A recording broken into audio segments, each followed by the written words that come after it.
celui d'un témoin, d'un laïc ou d'un religieux, d'une personne qui s'est engagée avec passion à suivre la vérité, la sagesse et l'amour, dans les religions et les sagesses. Bref, c'est chacun d'entre nous, chrétien ou athée, ou d'une autre religion, qui ignorons si souvent que l'amour absolu et divin existe, qu'il est très proche, qu'il est incarné en la personne du Christ, celui qui est à la fois Dieu et homme, celui qui est au cœur de notre cœur, qui nous connaît mieux que nous-mêmes et qui nous attend tout le temps.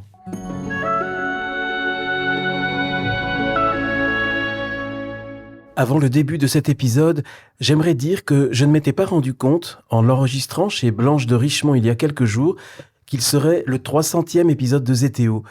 Je tiens à dire toute ma joie pour ces 300 rencontres que nous avons vécues ensemble, entre les invités, les auditeurs, les auditrices, et mon émotion particulière pour cet épisode qui est une si belle étape, avec une invitée extraordinaire, comme le sont tous les invités de Zétéo d'ailleurs, une femme qui vit et incarne la beauté, qui nous emmène au désert, qui vient du même univers que Le Petit Prince et Saint-Exupéry, qui nous parle de Rumi, de quête d'absolu, de poésie, de silence. Une nouvelle fois, les femmes sont à l'honneur sur Zétéo, comme la semaine dernière avec Florence Besson, comme la semaine prochaine dans un épisode qui sera très très féminin. Et est-ce un hasard ? Le 100e épisode était déjà avec une femme, avec Marguerite Cardos, le 200e aussi, avec Marie de Henzel. Et là, on culmine dans la beauté, la mystique, le désert et la féminité de Blanche de Richemont. Vive les 300 épisodes, vive Zétéo, podcast un peu féministe et tant mieux, parce que la plupart du temps, ce sont les femmes qui ne nous donnent pas seulement la vie, elles nous révèlent le mieux la beauté, la liberté et l'amour.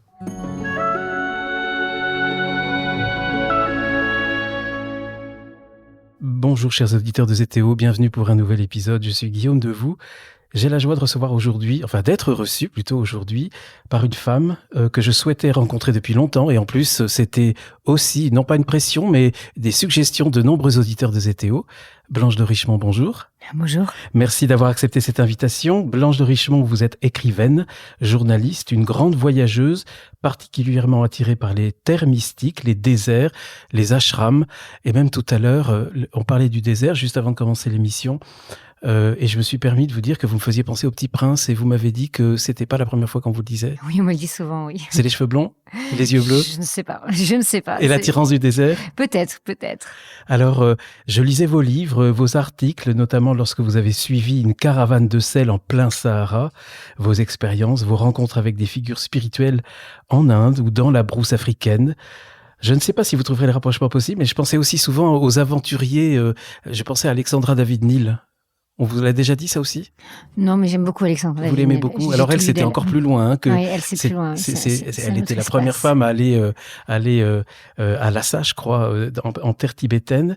Est-ce que vous seriez d'accord qu'on dise de vous que vous êtes une aventurière poétique et mystique ? Mais oui, merci, mais je pense que la plus belle des aventures, c'est l'aventure de l'esprit. Je pense qu'on part voyager, on part à l'autre bout du monde pour ouvrir le bout du monde en soi, en fait. Donc, je pense que la plus grande aventure, elle est là. Elle est là. Donc, en fait, vous pourriez avoir cette aventure sans voyager ? Dans votre cas, peut-être pas. Si, dans mon cas, c'est ce que je cherche, parce que j'ai cherché à sortir de la dépendance au voyage. J'ai voulu partir dans le désert pour découvrir que le désert est en moi, que le désert, c'est un sanctuaire en soi, inaltérable, intouchable, qui n'a pas peur, et à partir duquel tout est possible et qui reçoit tout aussi, à partir duquel tout revient et tout part, en fait. Donc, on a tous un désert en soi, mais ça, j'ai eu besoin d'aller dans le désert pendant de nombreuses années pour le trouver. On va en parler un petit peu. Si nous nous retrouvons aujourd'hui, c'est parce que cette année, vous publiez, Blanche de Richemont, un livre que je crois très important pour vous, La fille du désert, une vie avec Isabelle Eberhardt. Isabelle Eberhardt, d'abord, qui est-elle et comment l'avez-vous rencontrée ? Isabelle Eberhardt est une femme qui traversait le désert habillée en garçon, qui est morte en 1904 à 27 ans. Et en 1900, donc à 20 ans, elle a décidé aux alentours d'une vingtaine d'années, elle a décidé de partir dans le désert seule et de se mêler à la vie nomade en se faisant passer pour un homme. C'est assez exceptionnel à cette époque-là. Elle était russe, mais elle est née en Suisse. Elle apprenait l'arabe déjà dans ses jeunes années et elle est partie. Elle était russe, elle venait d'une famille... son père était un général de l'armée russe, je crois. Voilà, et Pourtant, c'est avec une un grande nom aristocrate pas très russe, il avait peut-être des origines françaises. Ah, je sais pas, oui, Non. c'est vrai que le nom du père, Moherder, Oui. je sais Ou pas très suisse, bien d'où peut-être, ça je sais va. pas. Mais voilà, c'est une grande famille russe. Exilée après, pas avant la Révolution, en fait. Oui, voilà. Et donc, ils se sont exilés en Suisse, mais pas son lui. père, pas le père. Sa mère est partie avec ses enfants, avec les enfants du général de Moherder, et le précepteur des enfants. Et puis, le général n'est pas resté en Suisse, mais le précepteur, oui.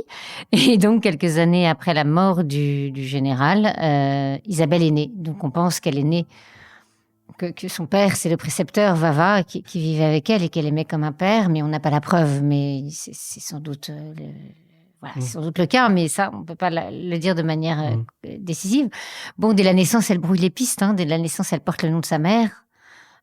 Donc, c'est vrai que c'est déjà un commencement dans la vie assez insolite. Et donc, elle est partie à 20 ans dans le désert. Et donc, elle est devenue reporter, journaliste, reporter de guerre. Et elle s'est convertie à l'islam. Elle est devenue soufie. Elle a rencontré un homme qu'elle a aimé follement jusqu'à la fin de sa vie. Alors, elle est morte jeune, donc c'est 27 ans. Oui, c'est ça. Donc, elle l'a aimé follement pendant 4 ans, mais c'est déjà pas mal d'aimer, parce que de cet amour-là, pendant 4 ans... Une histoire assez incroyable, on en parlera un petit peu. Voilà, on va en parler. C'est une histoire d'amour folle. Donc, en fait, tout en elle me fascine. À la fois sa capacité à aimer au-delà de tout ce qui sépare, sa façon de ne pas avoir peur, de tout dépasser tout en suivant le cap de son âme, de sa foi, de son amour, de tout réaliser au nom de son rêve, de ne pas se laisser abattre par les préjugés, par les avis des gens, par l'humiliation qu'elle subit, par sa force d'âme. Et donc, quand j'ai découvert ces textes, un ami m'a offert son livre, qui est resté sur la table longtemps parce que je trouvais que le titre m'inspirait pas.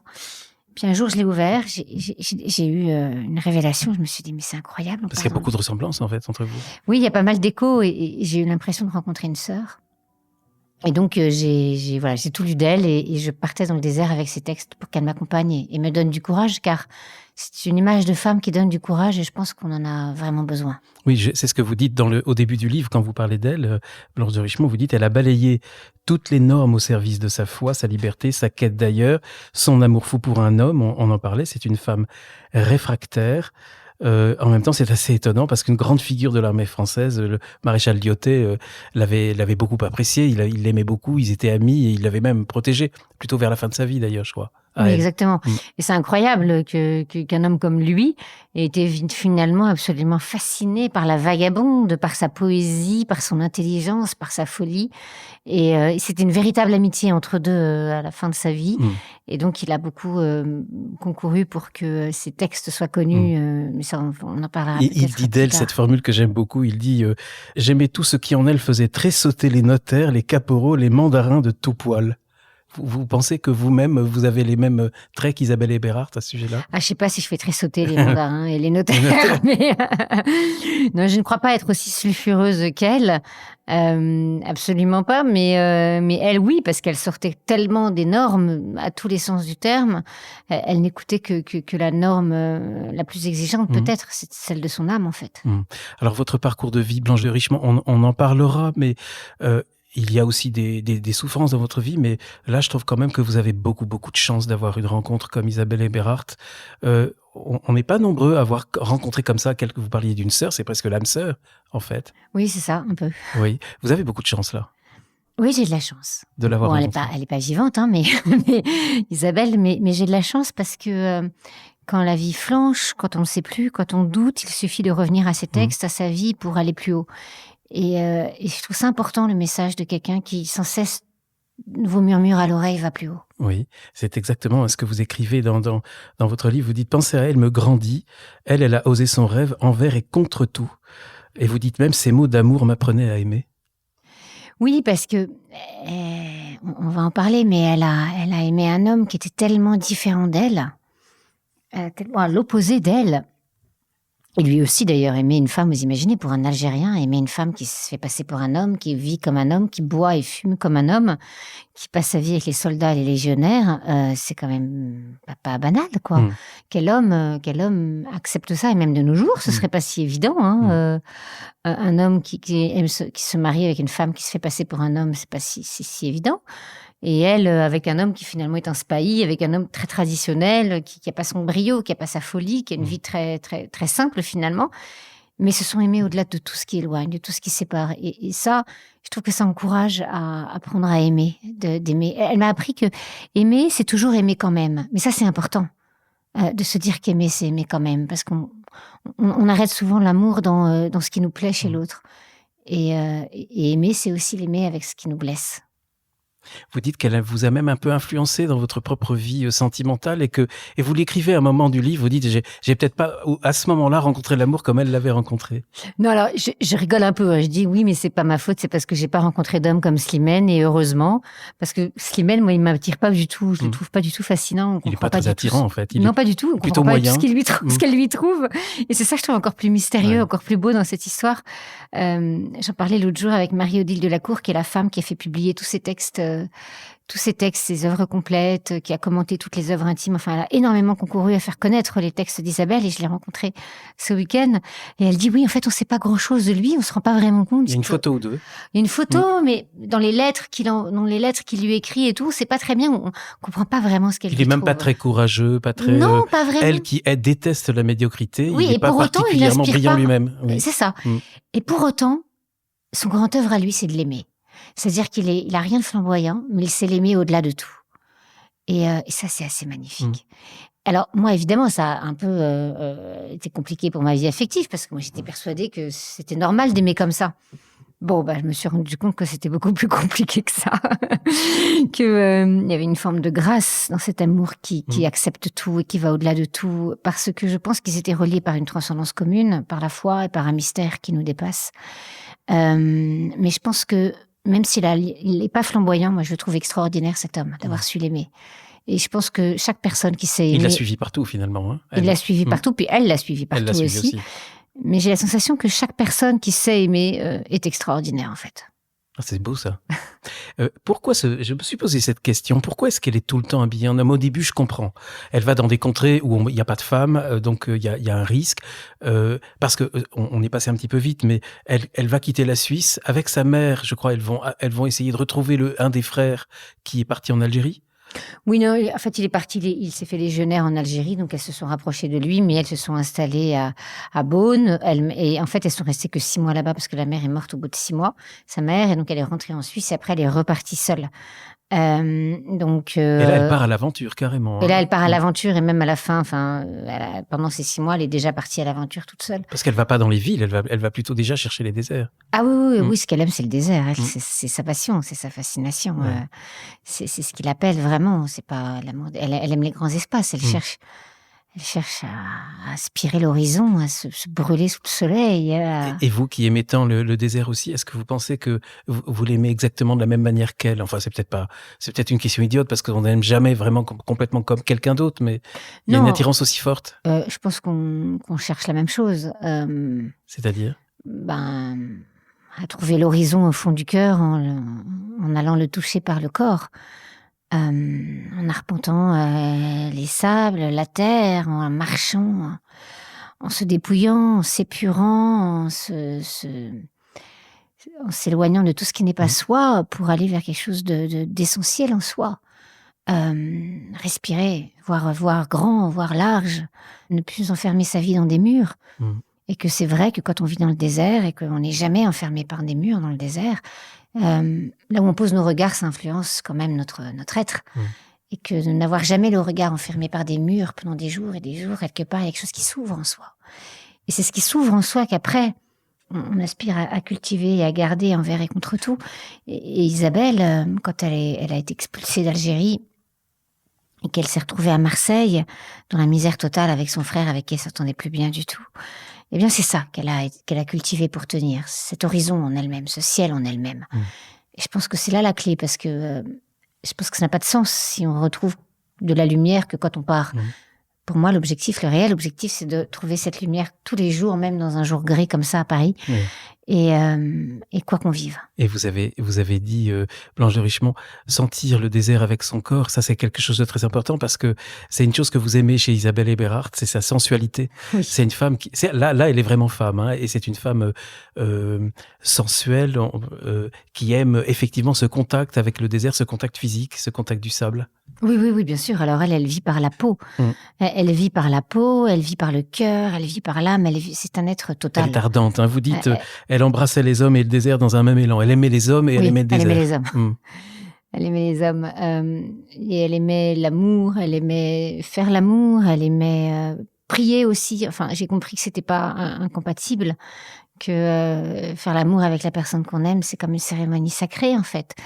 Et elle aimait tout, elle englobe tout, en fait. Elle dit non à rien. Elle dit non à tout ce qui n'est pas elle et à tout ce qui est elle de manière fondamentale et essentielle. Elle dit oui et elle ose. Parce que vous savez, il y a plein de gens qui nous disent tout le temps « Ah, j'aurais aimé ».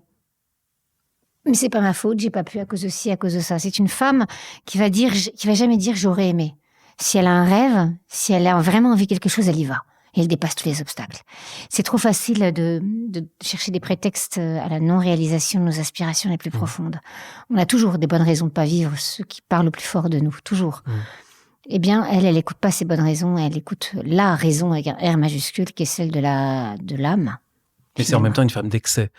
C'est une femme, elle se drogue, enfin, elle pratique, elle a beaucoup de pratiques, elle a même une certaine vie de débauche, hein, je crois. Oui, alors à une époque, oui, au début, avant de rencontrer Slimane, quand elle allait en Algérie, elle aimait à Alger aller dans les lieux de débauche, mais comme une sorte d'expérience pour voir le côté le plus sombre et le plus dépravé de la nature humaine.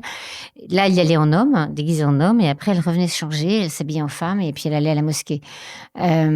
C'est assez étonnant qu'elle ait... Oui, mais elle était jeune, elle a envie de tout connaître, elle ne juge pas, elle prend tout en fait, elle prend l'ombre et la lumière. Et d'ailleurs, à un moment, oui, elle fumait pas mal de kiff, elle buvait, et à un moment donné, je me suis questionnée, je me suis dit, mais pourquoi j'aime autant une femme qui est finalement aussi tourmentée, quoi. C'est quand même curieux. Alors que moi, je ne cessais de chercher la lumière. Et puis j'étais fascinée par cette femme qui avait quand même des zones d'ombre assez denses. Et puis en chemin, j'ai compris que chercher la lumière, c'est accepter l'ombre aussi, c'est pas la rejeter. Et que on était dans une forme d'illusion, de côté un peu illuminé, la lumière. Mais elle, cette lumière qu'elle cherche, elle la cherche même dans l'ombre la plus profonde, même dans l'ombre la plus terrible. Et elle loge là aussi. Et que j'étais séparée de la réalité, de la vérité, à fuir l'ombre. Je pense que la vraie quête de lumière, elle englobe l'ombre. Je vous posais tout à l'heure une question, puis j'en ai posé d'autres après, donc on peut peut-être y revenir. Pourquoi est-ce qu'elle est restée homme comme ça si longtemps ? Est-ce que c'était pour pouvoir continuer d'aller dans des lieux où, à cette époque-là, les femmes ne pouvaient pas aller ? Ah oui, complètement. C'était que pour ça ? Ah oui, complètement. Après, elle y prenait goût aussi parce qu'elle se sentait très libre dans ses habits d'homme. Alors, il y a une autre raison. Alors, déjà, elle s'habillait en homme parce qu'elle se faisait passer pour un homme et que c'est une époque où les femmes ne menaient pas du tout une vie aussi libre que ça. Donc, en tant que femme... D'ailleurs, vous dites, c'est assez drôle que c'est quand même assez incroyable. Elle est dans un pays militarisé, enfin un pays où il y a une présence forte de l'armée française, parce que ce sont des colonies. Elle se fait passer pour un étudiant arabe avec un passeport de femme, et en même temps, elle se dit soufie là où elle fréquente des élites françaises, donc catholiques. Donc, elle ne rentre dans aucune case. Oui. Elle ne rentre dans absolument aucune case. Et par contre, elle s'habille en homme parce qu'elle veut vivre comme les hommes, avoir la même liberté. On lui demande pourquoi elle s'habille en homme. Elle dit mais parce que c'est beaucoup plus facile pour monter à cheval. Et puis il y a une autre raison, mais ça c'est pas la raison pour laquelle elle est en homme dans le désert. C'est la raison pour laquelle elle s'habillait aussi en matelot quand elle était à Marseille. C'est parce que elle n'avait pas un rond, elle était vraiment très démunie matériellement. Et elle vient d'une grande famille aristocrate russe. Et donc, pour elle, si elle s'habille en femme, il fallait qu'elle soit digne. Et donc, elle voulait... Ça coûte très cher, les habits de femme, les beaux habits de femme. Et donc, elle voulait pas être dans des habits de femme voilà, qui la transformeraient en pauvrette. Donc, elle se trouvait plus digne en habit de matelot qu'en habit de femme mal fagotée, quoi. Donc, c'est son esprit un peu... voilà, c'est son esprit de coquetterie et de souci de dignité et de noblesse qui fait qu'elle préfère être habillée en homme dans le monde occidental qu'en femme, parce qu'elle n'avait pas les moyens d'avoir des belles robes. Alors, je parlais tout à l'heure, Blanche de Richemont, de similitude, voire de synchronicité entre Isabelle Eberhardt et vous. il y en a une qui est extrêmement forte, c'est au sujet de votre frère. Elle a vécu elle-même la même chose avec son frère, et vous en parlez dans le livre. Et on peut en parler ? Effectivement, son frère a disparu, enfin, il s'est suicidé, et c'est peut-être une des raisons qui l'a poussé justement à aller vivre des choses extrêmes dans le désert, et vous avez vécu la même chose. Oui, alors ce qui est curieux, c'est que nous avons vécu la même chose au même âge. On avait tous les deux 21 ans. Je ne sais pas si c'est ça qui l'a poussée, elle, à aller vivre ça dans le désert. Je pense qu'elle y serait allée de toute façon. Mais vous, oui. Moi non plus. Non plus, ah bon. Je pense juste que ça m'a permis de gagner du temps. C'est-à-dire que je serais peut-être pas... Enfin, je suis partie dans le désert 1 mois après la disparition de mon frère, donc je pense qu'il n'aurait pas disparu à ce moment-là. Je serais partie plus tard et j'aurais eu la révélation du désert plus tard. Vous l'auriez eu quand même. Mais je l'aurais eu quand même, évidemment. Évidemment, j'avais déjà des photos d'oasis dans ma chambre avant de partir, donc j'avais déjà ouvert un compte en banque à 11 ans pour réaliser mes rêves et partir en Égypte. Donc c'était quand même déjà une région du monde qui m'attirait totalement. Donc j'y serais allée, mais peut-être moins comme une urgence. Et je pense que la douleur, elle sert à ça. Elle sert à vivre l'urgence de son âme et de son cœur et de ce qui parle au plus fort de nous. Voilà. Ça a dû vous frapper lorsque vous avez lu ça, quand vous avez appris ça, son sujet ? Oui, ça m'a beaucoup frappé. Vous étiez déjà dans le désert à ce moment-là ou pas encore ? Oui, j'allais déjà dans le désert. C'est pour ça qu'un ami m'a offert ce livre. C'est parce qu'il m'a dit, toi qui aimes le désert, lis ce livre. Mais j'allais déjà dans le désert, j'avais déjà la même fascination du désert. Et donc, oui, bien sûr, j'ai été surprise et pas vraiment étonnée, parce que je sentais une telle résonance entre elle et moi que je me suis dit, ben voilà, elle sait ce que c'est que la grande douleur, la douleur ultime. On est touché dans sa chair, dans son sang, dans son âme, dans son cœur, dans tout ce qui est essentiel en nous. Et la réponse, c'est d'aller plus haut. Vous dites au sujet de votre frère que votre frère à vous, Blanche de Richemont, que son acte a gravé en vous cette question, pourquoi vivre ? Et cette réponse, vous l'avez trouvée dans le désert et grâce à Isabelle, ou vous l'auriez trouvée peut-être sans Isabelle ? Alors, ce que je dis après dans mon texte, c'est que en fait, on peut pas répondre pourquoi, parce que ça nous dépasse. Je pense que la véritable question, c'est comment vivre. En se jetant dans la beauté du monde ? Voilà, en se jetant dans la beauté du monde. C'est ça la véritable question, parce que pourquoi ça m'échappe, même si je vous donne des réponses, même si je m'en donne à moi-même, elles seront tellement fragmentaires, tellement limitées. En revanche, le comment vivre, mais le comment vivre, la réponse que j'apporte en se jetant dans la beauté du monde, parce que pour moi, la beauté fait signe vers une présence. Quand on est face à la beauté, on se sent jamais seul. Quand on est face à la beauté, on se sent accompagné, on se sent élevé plus haut que nos états d'âme, que nos médiocrités, que nos peurs, que nos angoisses. On est relevé d'une certaine manière. Donc pour moi, la beauté, elle est la voix de l'âme, la voix du divin. Et donc c'est ma réponse, mais c'est ma réponse. C'est pas une réponse universelle du tout. C'est la mienne. Vous dites qu'elle découvre sans doute vous aussi la beauté presque mystique du désert ?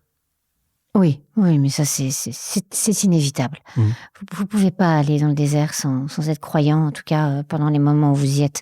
Il y a une part de vous, alors surtout quand vous dormez à la belle étoile, c'est impossible de passer à côté du mystère qui prend tout, en fait. C'est tellement extraordinaire. C'est tellement puissant, c'est tellement fort.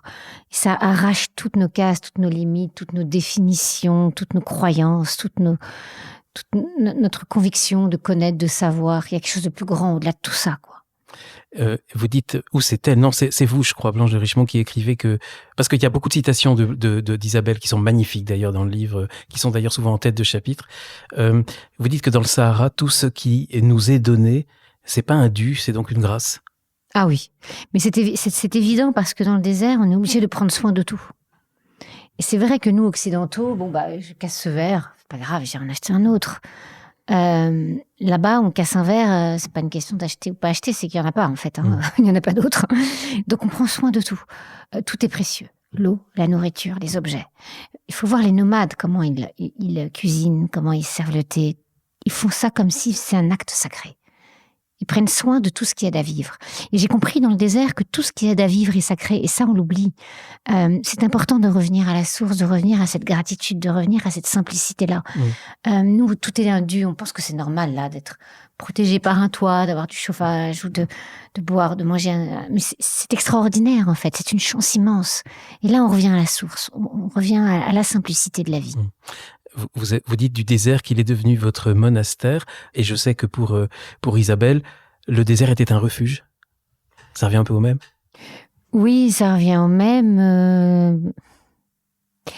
Le mot refuge, oui, mais on a l'impression un peu dans ce mot-là qu'on se réfugie, comme si on se fermait sur soi-même pour se protéger du monde.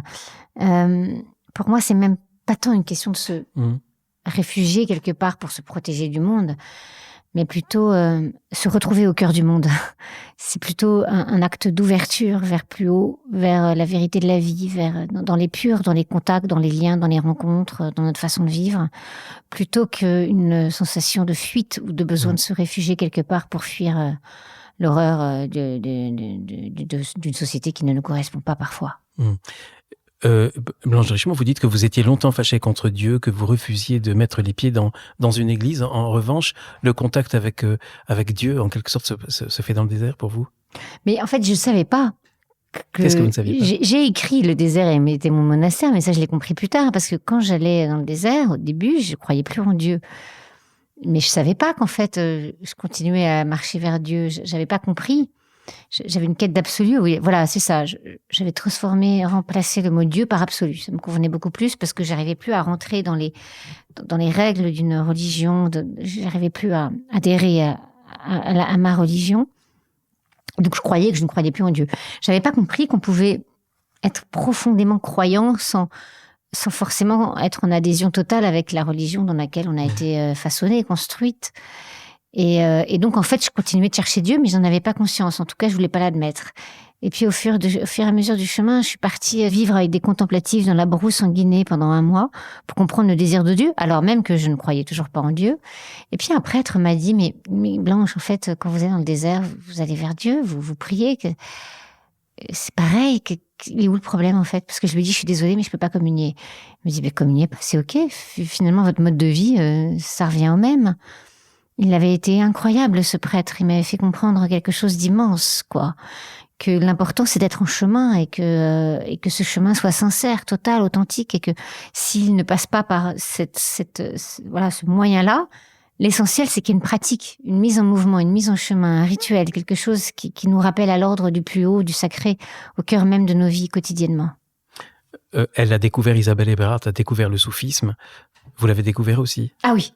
Oui, bien sûr, à travers elle, grâce à elle, c'est ça. Si je puis dire, parce que c'est assez extraordinaire. Je viens de vivre une chose inouïe là ce week-end. Je vais vous le raconter parce que Isabelle a rencontré une femme maître soufi. Et vous imaginez en 1900. Oui, c'est dans le livre. Hein. Oui, c'est dans le livre. Très au sud. Voilà, très au sud. Je ne me rappelle plus son nom. Et à El Amel. Et c'est incroyable, cette femme qui est maître soufi, encore une fois, à une époque où les femmes n'ont pas ce rôle-là, qui rencontre Isabelle, donc 2 femmes en quête d'absolu, très incomprises, très isolées finalement face à une société qui est très loin d'elles. Et j'adorais ce moment de rencontre entre ces 2 femmes. Et puis la vie a fait que, au même moment, je rencontre une femme maître soufi qui vit à Istanbul et qui dirige une confrérie soufi. C'est la première fois depuis des siècles qu'une femme tient ce rôle-là. Voilà, la confrérie soufi qui est dans la lignée de Rumi, donc les derviches tourneurs. Et donc je l'ai rencontrée. J'ai rencontré cette femme qui m'a éblouie, mais surtout ça m'a fait penser à Isabelle, vous voyez. Et donc je suis allée la retrouver dans sa derga à Istanbul. J'ai passé 2-3 jours avec elle, extraordinaire. Et ce week-end, je suis retournée la voir parce qu'elle donnait un enseignement autour de Rumi. Et il y avait, comme je viens de le dire tout à l'heure, et Marie-Odile Delacour qui était là. Et on a fait une cérémonie sacrée avec des soufis algériens qui sont venus se mêler aux soufis turcs derviches tourneurs. Et donc, à un moment donné, c'est parti très fort. On était au premier rang, nous, donc les derviches qui chantaient, les soufis et nous. Donc, il y avait des maîtres soufis, Chéranour, Marie-Odile et moi. On s'est levés, parce que c'était de plus en plus fort. Et on se tenait la main et on chantait avec les derviches qui tournaient autour de nous, avec les chants des soufis algériens. Et là, je me suis dit, Ce que je vis est juste incroyable. Je tiens la main de celle qui a porté des textes d'Isabelle, qui les a fait publier pendant des années, qui s'est battue pour elle pendant des années, et nous sommes toutes les deux en train de chanter, de danser avec des soufis algériens, au son et au chant des soufis algériens. Je me suis dit que c'est quand même magique la vie. Donc c'est vrai que cette pratique-là, je la trouve absolument magnifique, mais parce que c'est de la sagesse universelle. De toute façon, toutes les grandes mystiques disent exactement les mêmes choses. Chez Ranour, tout ce qu'elle dit, mais il n'y a pas un maître spirituel qui ne dirait exactement la même chose. On est au-delà des traditions à ce niveau-là. Parce que vous avez été en Inde aussi, vous avez pratiqué les ashrams. Je pense vous avez eu des rencontres très importantes dans votre vie Oui. en Inde. Et vous faites des liens donc entre toutes ces grandes traditions. Oui, bien sûr. Ces grandes spiritualités, en fait. Ah oui, c'est extraordinaire. C'est-à-dire que j'ai vécu pendant 3 ans, j'ai fait des va-et-vient auprès d'un maître en Inde qui était juif à l'origine et qui était le disciple de la grande sainte indienne Mahananda Mahi et qui a passé 18 ans en silence dans l'Himalaya. Donc c'est marrant parce qu'il nous enseignait avec la Bible et en même temps avec l'hindouisme. Donc c'est l'union de toutes les traditions. Et c'était incroyable parce que quand j'écoute Sheranou, je me dis il n'y a pas une chose qu'elle dise que lui ne dirait pas aussi en fait. Et elle qui est soufie. Elle qui est soufie. Et ça, c'est assez extraordinaire. Parce que d'avoir été auprès de 2 grands maîtres, parce que là, c'est vraiment des maîtres à ce niveau-là, et de se rendre compte qu'à ce niveau-là, ils disent tous la même chose. Je partage tout à fait votre avis. Moi, j'avais eu la joie de faire une émission avec le Shir Ben Tounès. Ah oui, voilà, il est très proche de Sheranou. Qui est très proche. Et on voit pas quelles sont les différences, en fait. À un certain niveau, à un certain point, les spiritualités se rejoignent complètement. Complètement. Mais ça, c'est extraordinaire de vivre ça. C'est incroyable. Et je trouve que ça, c'est magique de pouvoir réaliser ça. Mais comme elle le dit, alors, moi, j'ai eu cet enseignement il y a longtemps, donc j'ai des pratiques qui suivent ça. Mais elle dit que quand même quand on a conscience de ça, il faut pas se dire, puisque tout se retrouve, voilà, je crois en Dieu. Il y a quand même une pratique. Et c'est vrai qu'avoir un maître, c'est juste nous enseigner une pratique pour que chaque jour, quand même, il y ait un rituel, il y ait quelque chose qui nous relie au plus haut que nous-mêmes, de manière quotidienne, comme une colonne vertébrale qui nous tient, en fait. Et ça, c'est à nous de choisir celle qui nous correspond le mieux. Vous avez choisi quel type de pratique? Et moi, c'est très particulier. Je sais même pas vous répondre parce que, comme je suis catholique, Vijayananda, le sage que j'allais voir en Inde, il nous disait ne vous convertissez pas, priez avec la tradition dans laquelle vous êtes baigné parce que votre inconscient est baigné de cette tradition-là. Donc, moi, j'ai une médaille de la Vierge Marie et en même temps, le matin, je médite en répétant des mantras. Mes fils m'ont demandé l'autre jour, mais t'es quoi, en fait? Parce qu'ils comprennent pas. Je leur dis, je vous emmène à la messe à Saint-Julien-le-Pauvre tous les dimanches matins et puis je vous chante des mantras et puis là, je vais aller danser avec les soufis. Pour moi, tout va au même endroit. C'est juste qu'à cet instant-là, c'est vrai que je médite tous les jours, mais je chante des prières catholiques à mes enfants tous les soirs. Donc voilà, je pourrais pas vous répondre.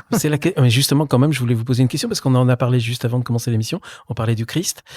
Il est présent quelque part pour vous dans votre spiritualité? Ah oui, complètement. Parce que pour moi, c'est le plus grand message d'amour qu'il puisse y avoir. Et d'ailleurs, c'est marrant parce que Sheranou, ce week-end, elle parlait beaucoup de Jésus.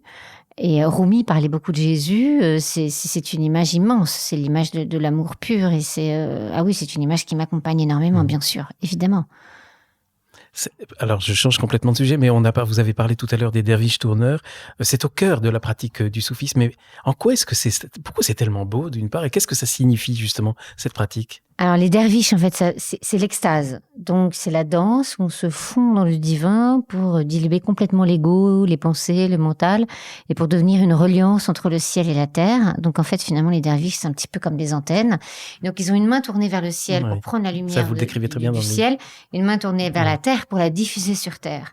Et je trouve que cette image, elle raconte toute la clé, l'essence même d'une quête spirituelle, c'est que toute cette lumière que vous cherchez, elle est là pour la donner aux autres, pour la donner, pour la transmettre, pour la partager.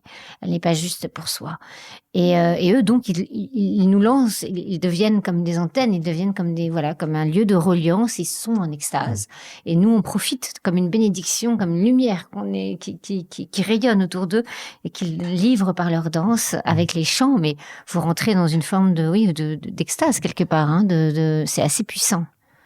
Une chose, Blanche de Richemont, vous vous étonnez, je crois, dans le livre de l'entrée presque en religion de Isabelle Eberhard dans le soufisme, parce je crois qu'elle fait aussi vœu d'obéissance, en quelque sorte vœu d'allégeance, alors que on a l'impression que c'est quand même une femme très rebelle. C'est étonnant, justement, cette association chez elle. Oui, mais elle a compris que la liberté ultime, c'était d'obéir à ceux qui parlent au plus fort de nous.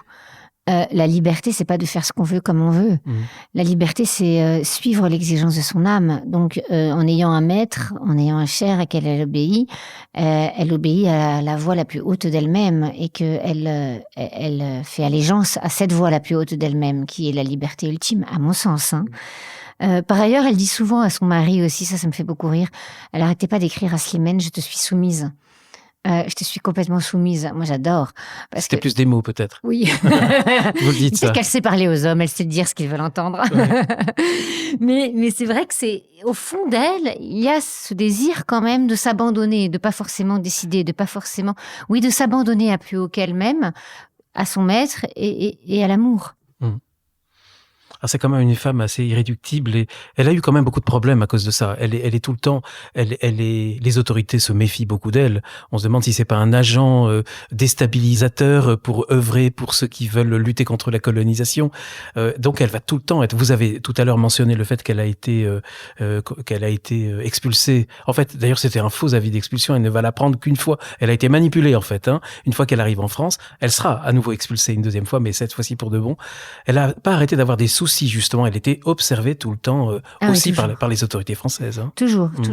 Et pas que, par aussi les locaux, certainement. Par les locaux, tout le monde se méfiait d'elle parce qu'elle est rentrée dans aucune case. Mais finalement, c'est comme ça depuis la nuit des temps. Les personnes qui dérangent, on les met au banc parce que finalement, ce qu'on veut, c'est des gens qui sont conformes. Donc, elle est conforme à rien. Et donc, c'est terrible, les vies de gens qui sont conformes à rien. Parce que comment on peut pas les mettre dans des cases c'est pas rassurant, c'est pas apaisant. Et puis, elle vient bousculer toutes les normes, tous les préjugés, tous les principes. Elle montre que d'autres voies sont possibles. Et il y a beaucoup de gens qui ne supportent pas ces ouvreurs de voies parce que ils se disent mais pourquoi moi je suis pas un ouvreur de voies ? Pourquoi en fait moi je m'emmerde avec ma petite vie plate alors que elle ose tout. On n'aime pas ça. À tel point qu'on a quand même voulu l'assassiner. Oui, elle a eu une tentative d'assassinat. Elle a été sauvée par une corde à linge. Alors moi, ça m'enchante qu'elle puisse, elle, la rebelle, même pas rebelle, parce que elle est rebelle à rien. Elle suit juste la voix de son âme. La corde à linge qui a retenu le sabre. Voilà, tout c'est la corde à linge au-dessus de sa tête qui a retenu le sabre. Et donc, c'est une corde à linge ménagère. J'aime beaucoup. Oui, parce qu'elle était en même temps ménagère. Oui, alors elle était ménagère à sa façon. Alors, quand elle raconte sa maison, on dirait un peu une caserne. Elle a une façon de voir la décoration qui est quand même assez austère. Mais elle aime recevoir, elle aime prendre soin, elle aime faire des pique-niques pour ses amis, elle aime cuisiner pour eux, elle aime prendre soin, voilà. Elle est fière de sa maison, elle avait quand même ce côté un peu grande dame par instant qui la prenait un peu peut-être en lignée de sa mère. Donc tentative d'assassinat, et là elle est même gravement blessée. Alors elle a été gravement blessée, on n'a jamais su exactement qui a voulu la tuer. Il y a eu un procès. D'ailleurs l'auteur c'était très étonnant parce que c'était un homme qui avait l'air très calme et d'être quelqu'un tout à fait convenable et puis qui a une sorte de délire mystique. Oui, alors il dirait que c'est un ange qui lui a demandé de la tuer et donc un meurtre avec un sabre, c'est un meurtre rituel. Donc c'est vrai qu'elle a été très marquée par ça. Mais elle sait très bien que c'est quelqu'un qui lui a demandé de la tuer et pas un ange. Mais on n'a pas su qui. Et on n'a jamais su qui. Parce qu'elle dérangeait les deux côtés, du côté musulman comme du côté français. Donc des deux côtés, c'est possible. Mais vous dites que quand elle est blessée, elle est hospitalisée assez longtemps. Vous dites, Blanche de Richemont, elle m'a appris à souffrir sans subir. Dès que je suis blessée, je pense à elle et je me répète, va plus haut. Oui, parce que c'est assez extraordinaire. Par exemple, quand elle a été blessée à l'hôpital après cette tentative d'assassinat, elle est devenue très amie avec un docteur qui lui chantait des chants d'opéra. Elle regardait par la fenêtre, elle écoutait les chants d'oiseaux. Elle arrivait même là à transformer. Isabelle, elle me montre qu'on peut être à terre et chercher encore les étoiles et garder les yeux fixés vers les étoiles et pas juste se lamenter. Plus tard, à chaque fois, parce qu'elle avait une santé assez fragile, chaque fois qu'elle est mise au pas du corps, si je puis dire, eh bien, elle en profite pour écrire, elle en profite pour vivre autre chose. Elle arrive toujours à enchanter ce qu'elle vit par cette quête absolue de beauté. Et c'est vrai que je pense que ça, c'est un message très fort pour nous aujourd'hui. De toute façon, je pense qu'Isabelle Eberhardt a beaucoup à nous dire aujourd'hui. C'est pour ça que dans ce livre, je fais un peu un face-à-face entre elle et moi, pour montrer comment elle vient parler à une femme de notre époque, parce qu'elle a beaucoup à nous dire aujourd'hui. Elle nous montre qu'on peut, même quand on est victime d'une situation, ne jamais se positionner en victime. Et pour moi, ça, c'est très important. Car à partir du moment où vous vous positionnez en victime, vous n'avez pas d'issue. À partir du moment où vous vous positionnez en disciple des événements, alors là, vous retrouvez votre dignité et il y a une solution. Je ne sais plus qui dans le livre le dit, mais je trouve ça très beau. Vivre, c'est partir. C'est moi. C'est moi, Je m'en mais doutais en bien. fait, je l'ai écrit. Je ne sais plus, pardonnez-moi, parce que y a tellement, Isabelle est tellement présente et vous êtes tellement présente que j'ai Oui, vraiment... on ne sait plus à un moment donné qui Oui. parle. Pareil. Oui, c'est vrai. Non, c'est moi Si qui on l'ai sait écrit. bien, c'est bien écrit, hein, c'est bien imprimé, mais c'est dans mes notes après. J'ai pas toujours... dans certains cas, j'ai mis IE, donc je sais que c'est Isabelle, mais là, je l'ai pas mis. Vivre, c'est partir, c'est quelque chose que j'avais écrit dans mon cahier après avoir roulé mon sac de couchage dans le désert mauritanien en route vers Chinguetti. Et plus tard, je me suis demandé, est-ce que c'est vrai, cette phrase? Parce qu'il y a des gens qui ne quittent jamais leur pays, leur maison, leur travail, leur femme, leur mari, enfin. Et puis je me suis dit, mais oui, bien sûr. Goethe a dit, meurs et deviens. Ce sont des mots initiatiques par excellence. Ça veut dire, meurs à tout ce que tu connais, tout ce que tu sais, tes schémas, tes conditionnements, tes représentations, tes certitudes, pour devenir qui tu es vraiment. Et quoi qu'on vive, où que l'on soit, on doit toujours quitter. Quitter une jeunesse, quitter une personne qu'on aime, quitter une situation, quitter quelque chose. Et que quand on quitte, eh bien, on se défait de quelque chose, on s'épure. C'est comme une des petites morts, parfois, de quitter, que ce soit une personne ou un lieu. C'est comme une petite mort. Et cette petite mort peut être le lieu d'une renaissance intérieure, parce qu'on va au plus fort de nous-mêmes pour tenir, pour supporter, pour traverser, pour se réinventer. Alors justement, je crois que ce qui vous plaît dans cette perspective, Blanche de Richemont, chez Isabelle, c'est qu'elle, elle a rien à perdre. Elle agit comme si elle n'avait rien à perdre. Oui, elle aime ces mots. Elle vit aujourd'hui comme si tu allais mourir demain, mais elle a vraiment rien entre ses mains. Elle est vraiment seule au monde avec elle-même. La seule chose qu'elle a à perdre, c'est la mort de Slimane. Donc, je pense qu'on a toujours quelque chose à perdre. La question, elle n'est pas est-ce qu'on est libre parce qu'on n'a rien à perdre, parce que je pense qu'on a toujours quelque chose à perdre. La question, c'est on est libre parce qu'on n'a pas peur de perdre. Parce qu'on a en soi-même cette force intérieure, ce sanctuaire intérieur. On sait que le trésor, il est en soi et que tout ce qui est extérieur est faillible. Donc, elle est là, la seule possession, réellement. Mais pour le reste, on perd toujours quelque chose. Mais en fait, c'est la peur de perdre qui nous empêche d'avancer. Une ligne plus loin, vous écrivez « Ce qui se détache de nous n'est pas nous ». Oui. C'est ça, en fait. Ah, c'est vrai, je persiste. Alors, un passage que j'ai aimé aussi dans ce livre, lorsque vous dites à quel point Isabelle ne supporte pas la médiocrité. Vous dites c'est ce qui l'afflige le plus. D'ailleurs, j'ai l'impression que c'est peut-être Blanche de Richemont qui le dit aussi. Vous n'aimez pas la médiocrité? Non, j'ai un peu du mal avec ça, mais... C'est quoi la médiocrité? Vous la rencontrez comment? Au quotidien? Les pensées petites, les gestes petits. Oui, c'est ça, les pensées petites, les gestes petites, les coups bas, les paroles fausses. J'ai de plus en plus de mal à supporter les paroles qui ne sont pas vraies. Je trouve ça assez extraordinaire quand vous avez en face de vous quelqu'un, vous savez que la phrase qu'il va dire, c'est vrai. Enfin, où il va vous dire que la parole compte, le mot compte. Voilà, le non-respect de ce qui compte, de l'essentiel, la vulgarité, condamner, juger les autres. Vous voyez, à notre époque, ce que je trouve un peu étonnant, c'est que pour dénoncer quelque chose, on se positionne comme quelqu'un qui dénonce avec violence et avec vulgarité. On va dénoncer la vulgarité en devenant nous-mêmes vulgaires.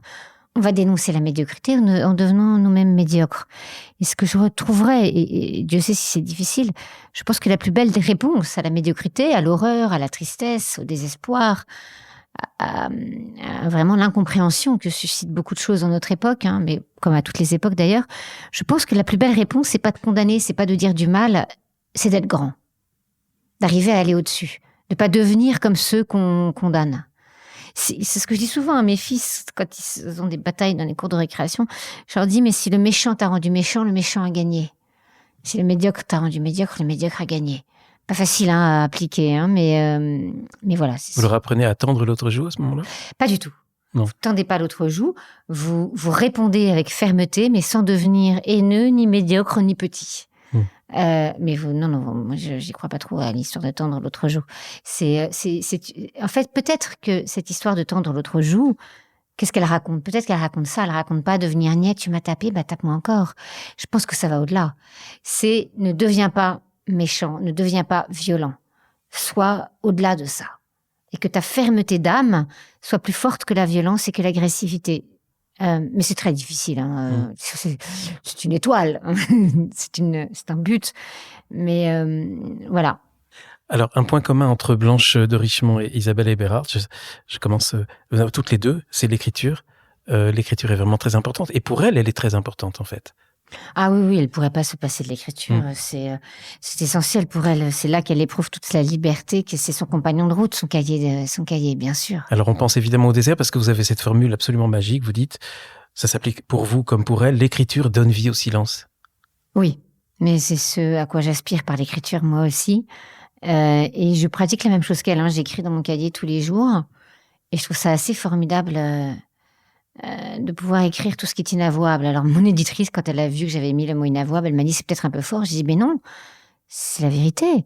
C'est de pouvoir... Il y a plein de choses qui nous traversent, qui sont inavouables. Et je trouve que c'est merveilleux de pouvoir tout dire, tout écrire, sans limite, sans retrait, sans peur. D'oser cette vérité-là avec soi-même, par les mots. Et voilà, que des mots s'amoncellent pas dans le cœur, ne chargent pas notre silence. Et le fait de les trouver, de les libérer, de les formuler, voilà, ça nous réveille. Et ça nous réveille et ça nous allège. Il y a ce mot de liberté qui revient tout le temps. Je pense que c'est ce que vous pratiquez dans votre vie, Blanche de Richemont. Ça revient tout le temps dans la vie d'Isabelle Eberhard. Et vous le dites à un moment, vous dites en fait, les hommes parlent beaucoup de liberté, mais ils la pratiquent pas vraiment. Et est-ce qu'ils la veulent vraiment? Oui, c'est ce que je dis parce que la liberté n'est jamais confortable. Jamais. Alors, est-ce qu'on veut la liberté? Est-ce que tu préfères le confort ou la liberté? C'est pas si sûr qu'on préfère la liberté. Parce que c'est pas facile. C'est l'histoire du Cantique des oiseaux de Attard. On dit aux oiseaux, sortez de vos cages, venez voir la liberté, allez vers la lumière. Et puis il y en a beaucoup qui trouvent plein de bonnes raisons de rester bien au chaud dans leur cage et de pas oser l'air libre, voler. C'est pourquoi ils sont faits d'ailleurs. Ils préfèrent rester bien au chaud dans leur cage parce qu'ils ont peur du monde. Donc c'est pas si simple le rapport à la liberté. Et je pense que ça demande une force d'âme et une rigueur. Et justement, la soumission à une exigence intérieure terrible pour ne pas se laisser abattre par les difficultés et par les obstacles. Alors, je suis désolé, je passe peut-être un peu du coq à l'âne, mais il y a tellement d'aspects dans ce livre pour découvrir à la fois Isabelle et pour vous découvrir. Il y a une chose que vous avez écrite, Blanche de Richemont, qui m'a beaucoup touché lorsque vous décrivez cette rencontre que vous avez faite avec cette Shira Nouratiran, je ne sais pas. Shira Nouratiran, oui. Voilà. C'est elle, je crois, qui vous a appris que toutes les choses ont une âme, et même les objets. Et oui, donc, il y a un respect. Vous l'avez d'ailleurs dit tout à l'heure.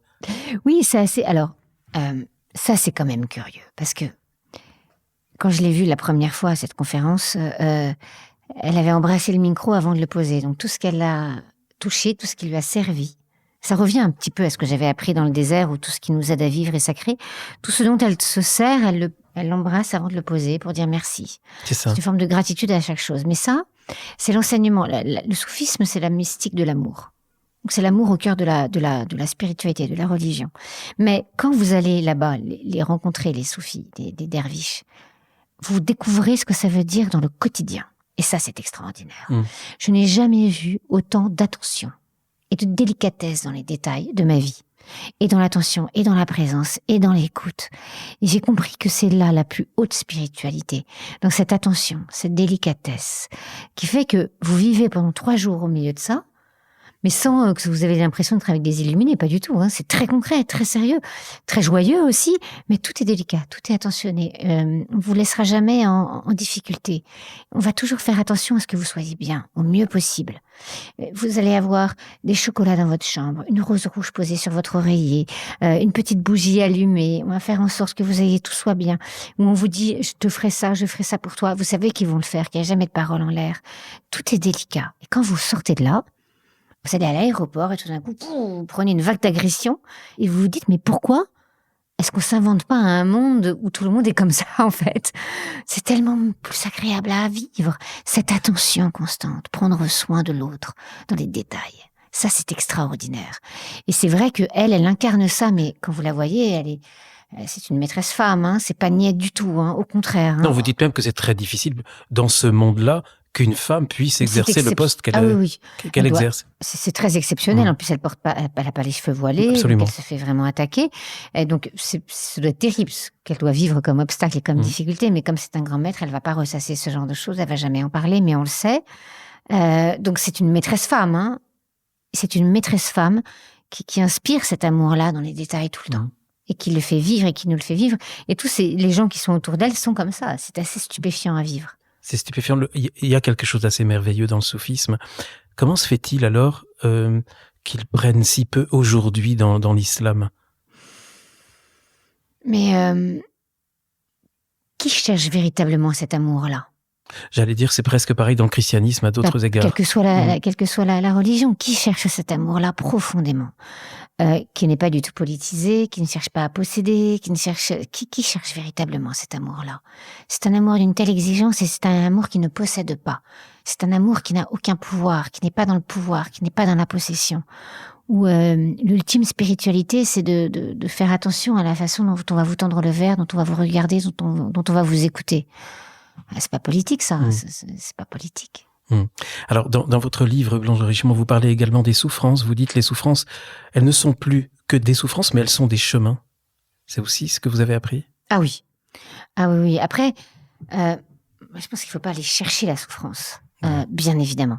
Je pense que quand elle vient nous tomber dessus, elle est l'occasion d'un éveil. Que chaque souffrance est une occasion. Peut devenir une occasion.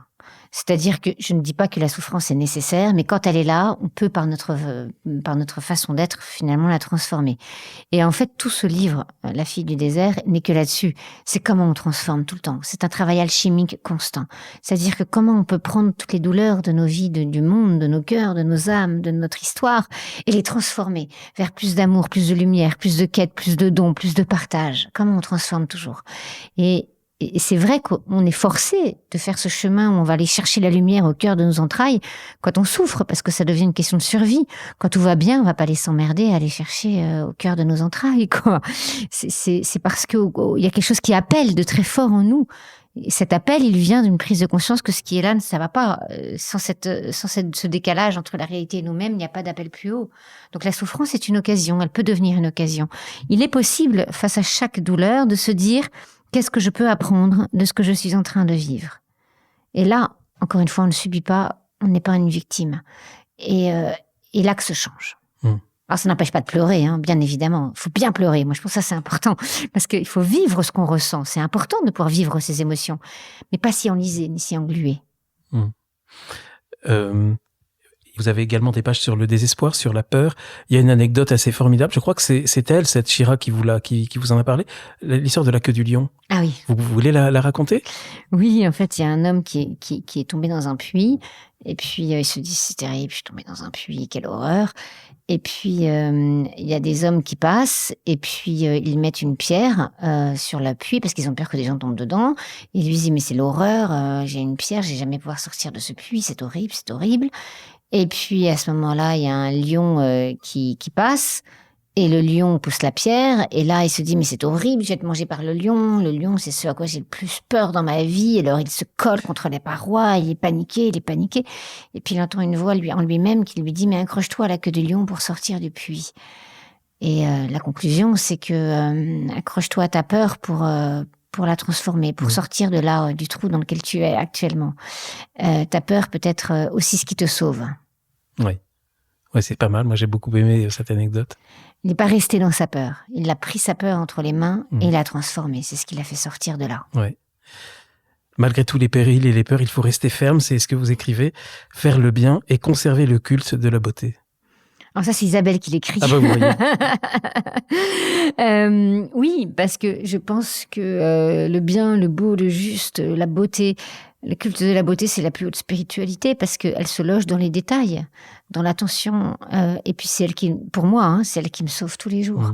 C'est-à-dire que quelle que soit la journée que je passe, quand je vois un peu de beauté, je me dis: oh, c'est là, il y a quelque chose d'autre, de plus haut que tous mes états d'âme, que tout ce qui se passe, que toute l'actualité, que tout ça. Il y a quelque chose de plus grand que ça. Et la beauté en est le signe. La beauté par la féminité aussi ? Par là? Féminité?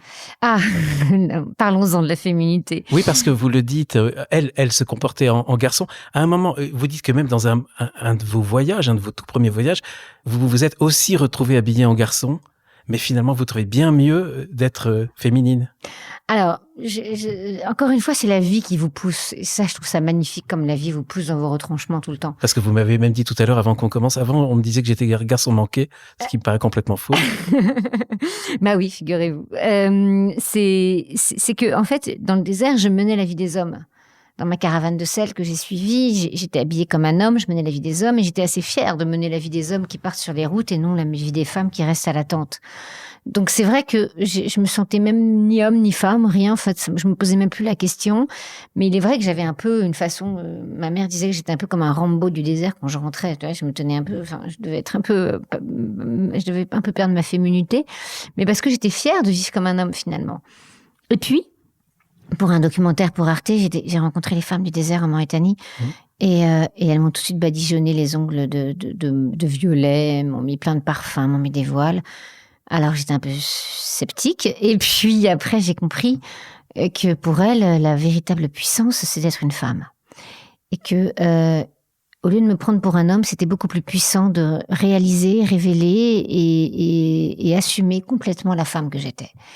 Et qu'elle est là la puissance. Et j'ai compris que je faisais fausse route à penser que la liberté, c'était d'être un garçon manqué ou de faire comme les hommes. Je pense que la véritable liberté, c'est d'être pleinement femme. Et ça, je l'ai appris sur le chemin. Et je pense que ça, c'est important. Ça, je confirme. Une expérience assez étonnante qu'Isabelle va mener juste avant de mourir. Elle est morte par accident. Les auditeurs le découvriront en lisant votre livre, Blanche de Richemont. Elle est allée faire une retraite vraiment très, très, très exigeante et très intense vers la fin de sa vie, à Kenadza, si j'ai bien noté le nom. Et là, elle a vécu des choses très fortes. Alors oui, c'était incroyable, parce que d'ailleurs, j'adore cette histoire, parce qu'elle est rentrée dans cette retraite, donc c'est là où cette femme est extrêmement libre, parce qu'elle s'enferme d'elle-même pour aller vers la liberté intérieure. Elle ose cette liberté-là d'aller à l'encontre de à l'encontre de sa nature. Finalement, il y a peut-être une liberté à aller à l'encontre de sa nature, à oser aller à l'encontre de sa nature. Et elle décide de découvrir le voyage immobile par le silence, dans le silence. Mais elle se retrouve complètement enfermée dans cette zaouïa. Et elle se dit, mais en fait, je suis complètement cloîtrée, là, qu'est-ce qui se passe? Je peux pas sortir, ils veulent pas que je sorte, j'ai pas accès aux chairs qui dirigent la zaouïa. Et en fait, on l'a laissée enfermer parce qu'elle était habillée en tenue algérienne, et les Marocains aimaient pas ça, il fallait qu'elle se change de tenue si elle voulait passer tranquille. Enfin, c'était vraiment pour un détail. Donc, elle sortait un petit peu quand même de sa chambre, mais elle était très en silence, et surtout, elle a eu le palu, donc elle a été très malade, et elle a vécu des semaines de silence, de retrait, de paix et de douleur ultime, parce que vraiment avec des fièvres terribles dans la chaleur du désert. Et elle a eu cette phrase magnifique, elle a dit « Si je sors de là vivante, je saurai comprendre l'amour ». Bon, alors le comprend-on un jour? Et où est-il fait pour être compris, l'amour? Ça, je ne sais pas. Mais vous dites à Kenadza, elle a appris à aimer. Elle a appris à aimer. Alors, qu'est-ce que ça veut dire apprendre à aimer? Je pense que on peut pas l'expliquer, parce que sinon, on n'est plus dans l'amour, on est dans la réflexion, le mental. La description. Mais je pense que tout le monde le sent au fond de son cœur. C'est peut-être aller au-delà, à l'intérieur de soi, de tout ce qu'il y a, de pas attendre de la vie qu'elle soit conforme à nos désirs, ou des autres qui soient conformes à nos désirs, mais de tout attendre de nous, d'aller plus haut au cœur de l'existence. Cet au-delà dont vous parlez, Blanche de Richemont, vous citez Paul Morand qui dit « Ailleurs est un mot plus beau que demain », mais vous ajoutez « demain, c'est toujours un ailleurs ». Oui, mais ça pour moi c'est le grand voyage, c'est de faire que chaque jour est un voyage. Et que on revient au voyage. J'ai voulu sortir de la dépendance au voyage, parce que je me suis dit, si j'ai besoin de partir pour trouver un peu de lumière, alors je ne suis pas libre. Donc j'essaye de chaque jour, chaque matin, ouvrir mes volets comme si je prenais la route. Chaque jour est une exploration. Il va se passer quoi encore aujourd'hui? Qu'est-ce que je vais apprendre? Qu'est-ce que je vais découvrir? Ce sera quoi le pas de plus aujourd'hui? Et je trouve que c'est peut-être l'ultime quête, de vivre comme un aventurier au cœur même de notre quotidien. Une autre citation très belle, Simone Veil, « Il restera de toi ce que tu as donné ». Oui, je pense que c'est tout. Il n'y a rien à dire. Ouais, c'est tout. Il restera de toi de ce que tu as donné, c'est la trace de lumière. une des toutes dernières phrases, Blanche de Richemont, de votre livre. Vous vous adressez à Isabelle, vous lui dites « Mon voyage avec toi est terminé, tu m'as mise sur la voie, c'est à moi d'emprunter la mienne. » Vous savez maintenant quelle est votre voie? Elle va être différente de celle d'Isabelle? Non, je ne sais pas. Je ne sais pas quelle est ma voix, mais je ne sais pas si on peut dire ça c'est ma voix, parce qu'on s'enferme dans une voix. On peut dire pour l'instant voilà ce que je suis. Enfin, quelle voix je suis. Mais c'est pas définitif. Je crois juste que c'est important à un moment donné de ne plus se définir par rapport à quelqu'un, mais s'emparer vraiment de ce qu'on est. Peut-être que toutes les maîtres, les références, les âmes sœurs nous construisent, nous façonnent. Mais à un moment donné, c'est important de se réaliser, de se révéler tel que l'on est nous vraiment, sans être sous l'admiration ou la coupe de quelqu'un d'autre. François Cheng disait, sois pour toi-même l'exemple, sois pour toi-même ton propre exemple, ton propre modèle. Arrête de chercher un modèle ailleurs que toi, en fait. Sois toi-même la femme à laquelle tu as envie de faire référence, c'est une exigence pour soi, en fait. Mais je sais pas, là, je suis encore en train de parler d'elle tous les jours, donc je suis très contente. Donc, ce que j'ai écrit dans mon livre est un prélude à ce que je vais faire bientôt, quand j'arrêterai de parler d'elle. Et vous savez ce que vous allez faire? Je suis hyper contente parce que je peux continuer à parler d'elle. Et vous savez ce que vous allez faire après? Oui, et je vais écrire, donc je vais rester dans le désert. Je vais écrire un dictionnaire amoureux du désert pour Plomb. Vous savez, c'est la collection des dictionnaires amoureux. Bien sûr.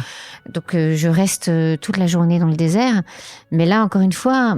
En y voyageant, vous irez dans le désert pour le coup? Je suis déjà allée beaucoup dans le désert, là j'y retourne bien évidemment, mais c'est mon regard sur le désert, mais c'est surtout un livre sur l'enseignement du désert, parce que c'est ma voie à moi, de voir qu'est-ce que le désert, tous nos déserts nous enseignent. Mais donc là je parlerai en mon nom vraiment. Donc voilà, je suis en train d'écrire ce livre-là, donc je continue à être dans le désert, mais pas que avec Isabelle, mais avec plein de personnes, et puis même avec le silence. Avec le silence. Merci infiniment, Blanche de Richemont, pour cet échange. Cette dernière phrase, je crois, qui est dans le livre, qui s'adresse au lecteur, qui s'adresse donc aussi aux auditeurs. Cherche la beauté et révèle-toi. Merci. Merci à vous. Merci, Blanche de Richemont. Merci, chers auditeurs. À bientôt pour un prochain épisode.